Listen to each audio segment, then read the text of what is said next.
তার dance step আমার তো ভীষণ ভালো লেগেছে। তোমাদের কেমন লাগলো কমেন্টে জানিও। আর আজ ছিল আমার বান্ধবীর হেলদি সেরিমনি, আর আমি ফার্স্ট টাইম কোনো নন বেঙ্গলি বিয়েবাড়ি অ্যাটেন্ড করছি। আমার তো ভীষণ ভালো লেগেছে। সমস্ত রিচুয়াল আমার কাছে নতুন ছিল, আমি আগে কখনো দেখিনি। আর আমি এরকম একটা সুন্দর ইয়েলো কালারের লেহেঙ্গা পরেছিলাম, তার সাথে ফুলের একটা টিকলি, হাতের চুড়ি। আমাকে কেমন লাগছে সেটাও তোমরা কমেন্টে জানিও। প্রচুর সাজগোজ করার পর আমরা শুধুমাত্র হলদি সেরিমনিতে নাচানাচি করেছি। এই যে কনের বোন আর আন্টিকে তো ভীষণ সুন্দর লাগছিলো, পুরো নিউলি ব্রাইট লাগছিলো দেখতে।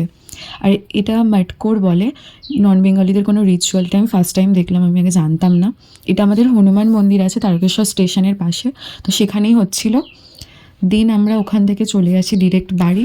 তারপর আমি এটাও ফার্স্ট টাইম দেখলাম যে এরকম বাজনাটাকে বরণ করা হয়। এটা আমাদের রিচুয়ালে কখনো আমি দেখিনি। ফাইনালি সন্ধেবেলা শুরু হয় ওর হলদির মেন অনুষ্ঠান। তো আমি বেশিক্ষণ তো থাকতে পারিনি, রাত হয়ে গেছিলো। দিন হলদি মেটার পর শুরু হয় ওর মেহেন্দি। অনেক রাত হয়ে যাওয়ার আমি আর ওখানে থাকতে পারিনি, দিন আমায় বাড়ি চলে আসতে হয়। তো নেক্সট পার্টে বাকি ভিডিওগুলো শেয়ার করছি।